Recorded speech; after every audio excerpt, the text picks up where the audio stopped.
Chakwali expert, जीत का इरादा, हर शहर में अपना सादा। यहाँ की बातें वहाँ के नजारे, हर पल में है रंग प्यारे। चकवाली एक्सपर्ट, जीत का इरादा, हर शहर में अपना सादा। यहाँ की बातें वहाँ के नजारे, हर पल में है रंग प्यारे। वजह से ताल बीट में अस्सलाम वालेकुम everyone, welcome back to my YouTube channel. क्या हाल है आप सब लोगों का? मैं बिल्कुल ठीक ठाक हूँ। आज मैं बहुत दिनों के बाद काउफलैंड आई हूँ और मैंने कहा कि चलो आज व्लॉग भी बनाते हैं ग्रोसरी का, क्योंकि बहुत बड़ी ग्रोसरी आज हमारी। महीने में एक दफ़ा हमारी बड़ी ग्रोसरी लाजमी होती है और वीक में छोटी छोटी तो होती ही रहती है। लेकिन मसला ये हो रहा था कि मैं आज इतने अरसे बाद इसलिए आई हूँ क्योंकि उज़ैर पहले तो होम ऑफिस करते थे तो जाना आसान होता था। आजकल उज़ैर ऑफिस जाते हैं तो वापसी पे अक्सर जो है ये खुद ही ग्रोसरी करके ले आते हैं कि फिर मुझे घर आके पिक करना, फिर वापस सिटी जाना। तो वो कहते हैं कि इतना लंबा ट्रैवल नहीं होता। तो उज़ैर जब चीज़ें लेके आते हैं ना तो आधी चीज़ें बीच में से मिसिंग होती हैं, उसमें कसूर उनका नहीं होता, मेरा होता है। क्योंकि मुझे चीज़ देख के याद आती है कि ये चीज़ चाहिए, ये ख़त्म है घर में। और वैसे मैं जितना मर्ज़ी दिमाग पे ज़ोर लगा दूँ, कुछ ना कुछ मिस हो ही जाता है। हालाँकि हम लोगों ने ऐप भी इंस्टॉल की हुई है, ब्रिंग ऐप, तो मैं उसमें लिखती रहती हूँ। लेकिन फिर भी जब तक मैं खुद ना जाऊँ ना, ऐसा कभी नहीं हुआ कि सब कुछ कंप्लीट आए, कुछ ना कुछ मिसिंग ज़रूर हो जाता है। तो मैंने कहा यार आज मैं चलती हूँ, वैसे भी इतने दिनों हो गए हैं, कोई काउफलैंड नहीं गई, कोई नज़ारे नहीं किए मैंने ग्रोसरी के। क्योंकि हम हाउसवाइफ्स के लिए ग्रोसरी करना एक आउटिंग ही होती है। और ख़ासकर काउफलैंड के बारे में तो जर्मन ये कहते हैं कि ये बरमूदा ट्रायंगल है कि एक दफ़ा चले जाओ ना तो फिर आप मुश्किल से ही बाहर निकलते हो। और बाकी ऐसा होता है जितनी मर्ज़ी कोशिश कर लोगे, जितना मर्ज़ी इसको रैप अप करने की कोशिश करो ना यार, 1 घंटा हमारा काउफलैंड में लगता ही लगता है। इसलिए बेसिक ग्रोसरीज़ के लिए ना लिडल और अल्डी ठीक रहते हैं, उनमें बंदा फिर थोड़ा-सा जल्दी बाहर निकल आता है। लेकिन पता नहीं काउफलैंड में क्यों इतनी देर लगती है। वेजिटेबल्स के ऑप्शंस इतने कम होते हैं कि ये क्वेश्चन मुझे लगता है हर कोई एक परेशानी का शिकार होता है कि आज क्या पकाएँ? क्योंकि मेरा नहीं ख्याल कि कोई पाकिस्तानी बहुत शौक से ब्रोकली खाता होगा। बस पीछे फिर ऑप्शन यही बचता है फूल गोभी का, ज़ुकीनी का, बैंगन का और गाजर होती है। जो चाइनीज़ में वेजिटेबल्स चलती हैं वो तो चलो मिल ही जाती हैं यहाँ पे। लेकिन यहाँ पे फ्रूट्स की काफ़ी सारी वैरायटी होती है। मुझे एक लड़की ने है मेरी फॉलोवर, उन्होंने मुझे बताया डीएम करके कि जो रेवे पे पड़ा हुआ है मैंगो, वो बिल्कुल पाकिस्तानी मैंगो के जैसा है और बहुत मज़े का है। लेकिन मैं आज तक रेवे गई नहीं हूँ। मैं अब तक सिर्फ़ एक दफ़ा रेवे गई हूँ, जो हमारी सिटी में नया-नया ओपन हुआ था तब बस गई थी। उसके बाद से मैं अभी तक नहीं गई रेवे। क्योंकि मुझे हमेशा एंग्ज़ायटी होती है कि यार कौन-सी चीज़ पता नहीं कहाँ पड़ी होगी, तो बेहतर है कि उधर ही जाएँ जहाँ पे पता है कि इस आइल में ये चीज़ पड़ी है, तो थोड़ा टाइम भी कम लगे। यहाँ पे आप लोगों को चकोतरा भी मिल जाएगा। अक्सर जो है ब्लड प्रेशर वगैरह के और जो शुगर के पेशेंट्स होते हैं उनके लिए ये एक बड़ा अच्छा फ्रूट है। पहले मुझे कभी नज़र नहीं आया, कम-कम नज़र आया, लेकिन इस दफ़ा मुझे बहुत नज़र आया है चकोतरा यहाँ पे। पामेलो, आई थिंक इंग्लिश में इसको पोमेलो बोलते हैं if I am not wrong. Apples की भी यहाँ पे बहुत ज़्यादा वैराइटीज़ पड़ी हुई हैं, लेकिन अभी तक जो हम लोग एप्पल थोड़े से मुझे बेहतर टेस्ट में लगते हैं ना, वो पिंक लेडी वाले लगते हैं। लेकिन इस दफ़ा मैंने एक डिफरेंट टाइप ली है, चेक करते हैं कि ये कैसे निकलते हैं।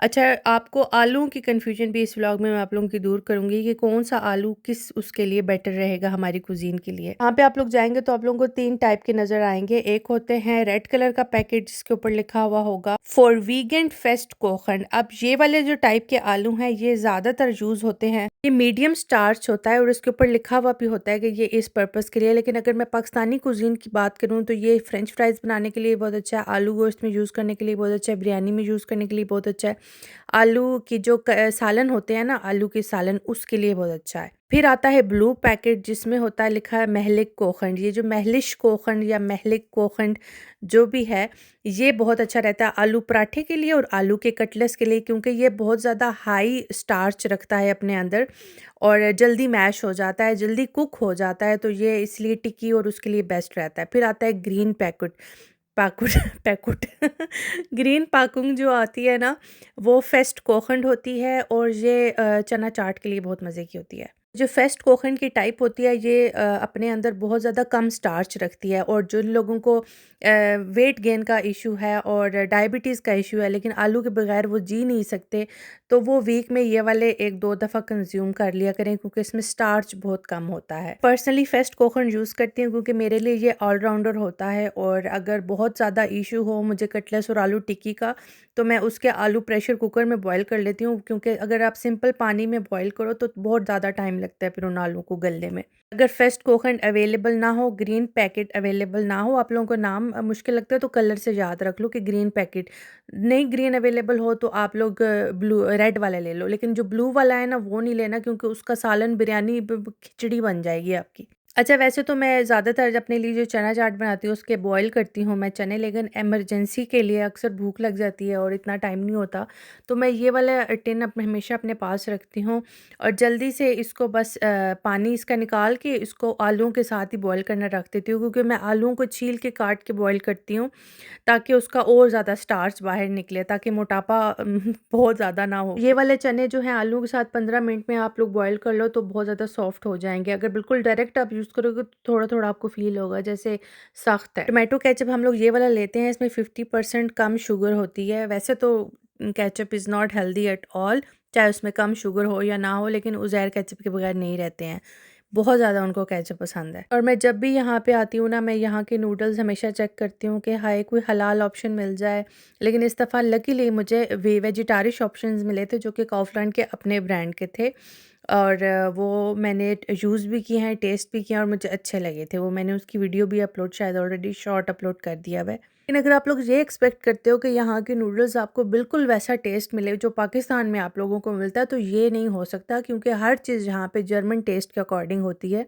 इसलिए उस तरह की मिर्चें ना आपको मिलेंगी, उस तरह का कुछ भी, उस लेवल का कुछ भी नहीं मिलेगा। तो अगर मैं आप लोगों को कोई चीज़ रेकमेंड कर रही हूँ तो ये प्लीज़ भूल जाएँ, अपने ज़हन से निकाल दें कि वो पाकिस्तानी टेस्ट के लिहाज से होगी। अगर आप नए-नए जर्मनी में आए हैं तो आपको बहुत ज़्यादा स्ट्रगल करनी पड़ेगी, यहाँ आपको बहुत ज़्यादा टाइम लगेगा, कम से कम खुद को 2-3 साल दें और फिर आपका जो है टेस्ट आहिस्ता-आहिस्ता यहाँ की चीज़ों पे डेवलप हो जाएगा। मतलब मैं शुरू-शुरू में मैं कहती थी कि मुझे टर्किश फूड बिल्कुल नज़र भी ना आए, लेकिन अब मजबूरन हम खा लेते हैं और जायका भी उसका बेहतर लगना शुरू हो गया है। तो आपके टेस्ट बड्स टाइम्स के साथ-साथ ठीक हो जाएँगे। इसलिए अगर आप नए-नए जर्मनी में आए हैं, तो प्लीज़ ज़्यादा टेंशन ना लिया करें। आप लोगों को काउफलैंड से दालें भी मिल जाएँगी और मुझे यहाँ की दालें ज़्यादा अच्छी लगती हैं, क्योंकि मुझे लगता है कि ये थोड़ी-सी ज़्यादा फ्रेश होती हैं।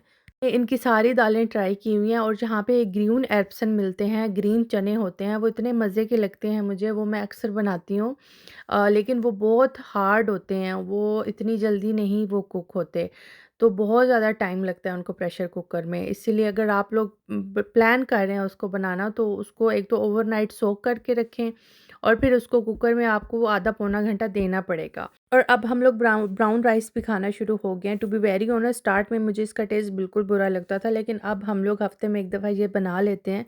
दाल के साथ जो है वो राइस जो बनाती हूँ वो मैं अब ज़्यादातर यही बनाती हूँ मैं, लेकिन ये भी बहुत टाइम लगता है कुक करने में। प्री सोक तो होते ही हैं, लेकिन साथ में प्रेशर कुकर में 15 मिनट्स लगते हैं तो जाके कुक होते हैं, वरना दूसरे तरीके से ये नहीं कुक होते। और वलिया बहुत शौक से खाती है, वाइट राइस की निस्बत ये ब्राउन राइस ज़्यादा शौक से खाती है, और कीटा में भी अगर उसको मैं दूँ तो वो खा लेती है, और वाइट राइस जब भी मैं उसको देती हूँ हमेशा ऐसे ही वापस आते हैं। ये बहुत ज़्यादा डीएम मुझे अभी भी आता है, कुछ बेसिक क्वेश्चंस हैं जो अभी भी मुझे आते हैं। उसमें यह है कि मैदा कौन सा है। मैदा टाइप 405 को मैदा कहते हैं।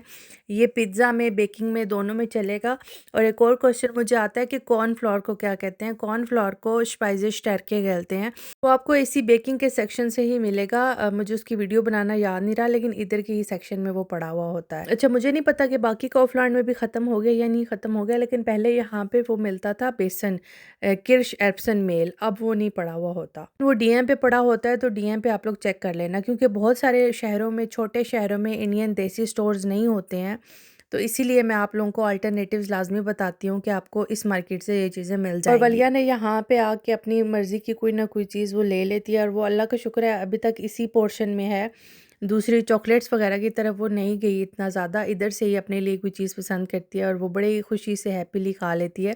और ले जाती हूँ मैं, और पूरा 1 हफ़्ता जो है ना थोड़ा-थोड़ा करके उसको देती रहती हूँ, या 2 हफ़्ते भी समटाइम्स होता है। और ये उसके लिए चॉकलेट है, ये जो फ्रूट बार्स है ना, ये वाली चॉकलेट समझ के खाती है, उसके लिए यही चॉकलेट है। उसने चॉकलेट खाई हुई है, डार्क चॉकलेट वो अक्सर खाती है। जब मैं अपने लिए लूँ तो उसको थोड़ी-सी दे देती हूँ, लेकिन रेगुलर नहीं देती हूँ, या फिर मैं उसको डेट बॉल्स बना देती हूँ। हाँ, या अगर किसी फ्रेंड के घर हम लोग गए हुए हों और वहाँ पे बच्चे चॉकलेट खा रहे हों तो फिर उसको वो खा लेती है। लेकिन अभी तक फिर भी मैं कहती हूँ कि वो 3 साल की है, तो मुझे बड़ा फ़ख्र महसूस होता है कि अभी तक जो है ना, वो काफ़ी कंट्रोल्ड है उसकी शुगर। और एक और क्वेश्चन मुझसे पूछा जाता है कि फैब्रिक सॉफ्टनर आप कौन से यूज़ करती हैं, आप वॉश मेटल कौन सा यूज़ करती हैं? And to be very honest मुझे सारे के सारे सेम लगते हैं, तो मैं आप लोगों को क्या बताऊँ। हाँ, जो मुझे अच्छा लगता है ना इन सारी ब्रांड से, और जो बायकॉट लिस्ट में भी नहीं है, वो फ्रॉश ब्रांड है। मुझे उसकी खुशबू भी अच्छी लगती है, बहुत शार्प खुशबू मुझे नहीं पसंद, उसकी माइल्ड सी है, वो मुझे अच्छी लगती है। और मैं फैब्रिक सॉफ्टनर की जगह हाइजीन स्पूलर यूज़ करती हूँ, एंटी वायरल एंटी बैक्टीरियल होता है ये, तो इस तरह कपड़े बड़े साफ़ सुथरे हो जाते हैं। हाँ, 2-3 साल पहले मैं आरियल ही यूज़ करती थी, लेकिन अब मैंने वो छोड़ दिया है। और एक ब्रांड है, हैरी ब्रांड है, इसके बर्गर्स होते हैं यहाँ पे, बर्गर ब्रिडशन। ये वाले जो मैं अभी आपको वीडियो में दिखाऊंगी, ये हलाल है, इनमें अल्कोहल नहीं है, फैटी एसिड्स होते हैं, उनके ऊपर स्टार बना होता है और नीचे लिखा हुआ होता है फ्लांसिशर उर्सप्रुंग, यानी प्लांट बेस्ड है ये, और आप कंज्यूम कर सकते हो, उसका मतलब है ये एनिमल बेस्ड नहीं है फैटी एसिड से। मैंने यहाँ पे अभी चूहा देखा था, लेकिन मैं वो इतना फास्ट गया कि मैं उसकी वीडियो नहीं बना सकी इस आयल के नीचे से। मतलब पीछे से मुझे लगा थोड़ा फ्रोज़न सेक्शन से इधर को आया है, पता नहीं फिर आगे चला गया, लेकिन लिटरली वो इतना फास्ट था कि मैं उसकी वीडियो नहीं बना सकी। और ब्रेड हम लोग फुल कॉर्न ही यूज़ करते हैं, वाइट ब्रेड मैं कभी-कभी यूज़ करती हूँ, महीने में कोई एक आध दफ़ा, या कोई ख़ास किस्म की डिश बनानी हो तो उसके लिए, लेकिन हम लोग ये फुल कॉर्न ही यूज़ करते हैं। और मैंने वलिया को भी यही आदत डाली है। मैं गोल्डन सैंडविच की लेती हूँ, लेकिन वो ख़त्म हुई हुई थी जो मैं लेती हूँ, तो मैंने हैरी ब्रांड की ट्राई की है, एंड बिलीव मी इतनी बकवास ब्रेड थी ये। वलिया भी अभी लेके जाती है कीटा, वापस ऐसे ही ले आती है, उसको भी नहीं पसंद आई, बहुत ज़्यादा ड्राई है। मुझे लगा जब इस ब्रांड के वो ब्रिडशन बर्गर्स बन इतने अच्छे हैं तो ये भी अच्छे होंगे, लेकिन ब्रेड इसकी बहुत बुरी है। तो ये टोर्टिला रैप्स मैं उज़ैर के लंच के लिए रखती हूँ लाजमी, क्योंकि ऑफिस वो अगर जाएँ और लंच लेके जाएँ घर से, तो इसको मैं ऐसे रैप बना देती हूँ, ऐसे स्क्वायर बना देती हूँ, जैसे स्क्वायर समोसा तो ट्रायंगल बनेगा ना, स्क्वायर बना देती हूँ, दरमियान में ड्राई सालन रख के और उसको साइडों से ऐसे रैप कर देती हूँ, तो उज़ैर को ये काफ़ी सही रहता है लंच में ऑप्शन। मैं और उज़ैर यही खेल रहे होते हैं, हाइड एंड सीक या पकड़न पकड़ाई, वो उसको कार्ड को लेके, वलिया को लेके चले जाते हैं, और मैं जो हूँ हाथ में चीज़ें रख के घूमती रहती हूँ। भी हम लोग फ्राइलैंड हाल्टुंग लेते हैं, या आप फ्राइलैंड हाल्टुंग और ये जो बोदन हाल्टुंग होते हैं, 2 टाइप्स के ही पड़े हुए होते हैं। जो फ्राइलैंड हाल्टुंग होते हैं सिंपली मीन्स के जो मुर्गियाँ हैं वो आज़ाद होती हैं, मतलब एक उनको जो उनका नेचुरल एनवायरनमेंट होता है ना, वही उनको मिल रहा होता है। और बोदन हाल्टुंग फार्मी मुर्गियाँ जो होती हैं, जो एक पर्टिकुलर एनवायरनमेंट में रहती हैं, नेचुरल उनको थोड़ा नेचर मिलता है, बहुत ज़्यादा उनको नेचर नहीं मिलती है, तो वो बोदन हाल्टुंग होती है। आसान लफ्ज़ों में इसका ये मतलब है। एक्स के ऊपर नंबरिंग भी हुई होती है, 0, 1 और 2 लिखा हुआ होता है। जो 0 जिस पे लिखा हो वो तो बहुत ही ज़्यादा देसी अंडे होते हैं, और जिस पे 1 लिखा हो वो मतलब अच्छे अंडे होते हैं, और जो 2 हो एंड अबव होते हैं ना, वो मतलब इतने अच्छे हैं, वो बिल्कुल फार्मी अंडे होते हैं। काउफलैंड के फ्रोज़न सेक्शन में आप लोगों को वीगन ब्लैटर टाइग मिल जाएगी, यानी वीगन पेस्ट्रीज़ आपको मिल जाएंगी, पेस्ट्रीज़ नहीं सॉरी, पफ पेस्ट्री। और ये हैरी ब्रांड के ब्रोडशन ये वाले जो हैं, ये अक्सर हम लोग सालन के साथ ना रोटी की जगह इस्तेमाल करते हैं, तो हमें अच्छे लगते हैं ये वाले। लेकिन आई थिंक आप लोगों को अच्छे नहीं लगे होंगे, क्योंकि हम लोग सॉफ्ट ब्रेड जो खाते हैं उनको ये हार्श ब्रेड नहीं पसंद आएगी, ये थोड़ी सी हार्ड होती है। यहाँ पे एक रोबी पड़ा हुआ होता है, क्वार्क होती है, ये फ्लेवर्ड क्वार्क होती है, ये बड़े मज़े का होता है, वलिया बड़े शौक से पीती है, तो वो उसको मैं ये लेके देती हूँ लाजमी। घर में अगर स्नैकिंग के ऑप्शंस ना हो तो वलिया तो मेरा सारी फाड़ दे, इसलिए आई मेक श्योर कि घर में इसकी बैकअप में अच्छे खासे ऑप्शंस हों खाने पीने के, क्योंकि बच्चे खाना तो खाते ही हैं, लेकिन उनके लिए ये जो स्नैकिंग की, ये जो मंचिंग की होती है ना पेट में जगह, ये हमेशा होती है। वैसे तो ये रिकॉर्डिंग 2-3 दिन पहले की है, मुझे नहीं पता अभी भी ये काउफलैंड पे अवेलेबल होंगी चीज़ें या नहीं होंगी, लेकिन ये ताम चीनी के बर्तन लगे हुए थे, इतने प्यारे लग रहे थे, ऊपर इनका प्रिंट इतना प्यारा था, बेकिंग ट्रेज और देचकियाँ शेचकियाँ लगी हुई थी। ताम चीनी एक अच्छा हेल्दी ऑप्शन है, लेकिन ये थोड़ा सा इसका मुझे सिर्फ ये इशू लगता है कि इसकी सफाई बहुत मुश्किल होती है, हाई मेंटेनेंस बर्तन है ये। अगर मुझे याद आ गया था कि खीरे लेने हैं, टमाटर लेने हैं, खीरे और जुकीनी लेनी है, तो ये मैं वापस आई थी इस सेक्शन में और फिर मैं लेके गई थी, पता नहीं मैं क्यों मेरे जहन से निकल गया। मुझे फिर याद आया कि मैं इस सेक्शन से गुजरी नहीं थी, इसीलिए भूल गई थी मैं। वही बात होगी ना कि आप जो न चीज़ नज़रों के सामने हो, देख के याद आता है कि ये लेना है। ऑफलाइन काउफलैंड के अपने ब्रांड की चॉकलेट्स पड़ी हुई होती है ना, ये मैं बेकिंग में यूज़ करती हूँ और मुझे टेस्ट इनका ठीक लगता है। मैं नहीं मिल्का और लिंडशेंड यूज़ करती, जो ये वाली सिंपल काउफलैंड की चॉकलेट्स हैं ये बड़े मज़े की लगती हैं मुझे उसके अंदर। दफ़ा मैंने अपने लिए सिर्फ स्नैक्स में ये वाले बिस्कुट लिए हैं क्योंकि ये मुझे बहुत ज़्यादा पसंद है, लेमन फ्लेवर का। और उज़ैर ने अपने लिए प्रिंस बिस्किट लिए हैं। हम लोग हर ग्रोसरी में नहीं करते हैं स्नैकिंग, हम लोग महीने में सिर्फ जो बड़ी ग्रोसरी होती है उसमें स्नैक लेके जाते हैं और वो फिर हम काफ़ी दिन यूज़ करते हैं। लेकिन फिर मुझे ये भी नज़र आ गई, मेरी फेवरेट लिंड की चॉकलेट सेल पे लगी हुई थी, तो मैंने कहा ये तो मैं लाज़मी लूँगी, इसके बगैर तो मेरा गुज़ारा ही नहीं है। मैं वेट करती हूँ इसकी सेल का। जाते-जाते मुझे यहाँ पे क्राबन चिप्स नज़र आए थे, जो फ़िश चिप्स होते हैं सूप के ऊपर डालने के लिए। अच्छा, मेरी एक फ्रेंड को ये नहीं पसंद आए, लेकिन बहुत से लोगों ने जो जिनको मैंने अपने इंस्टाग्राम पे बताया था, वहाँ पे कहा था कि ये अच्छे लगे हैं उनको। लेकिन मेरी फ्रेंड को नहीं पसंद आया, तो आई कैन नॉट से कि आपको ये अच्छे लगेंगे या नहीं अच्छे लगेंगे। और इसमें प्रॉन्स हैं, तो जो लोग प्रॉन्स कंज्यूम नहीं करते मेरी तरह, तो ये उनके लिए नहीं है। ऐसे ये व्लॉग 15 मिनट्स का है। आई विश कि ये ग्रोसरी भी हम लोगों ने 15 मिनट में की होती।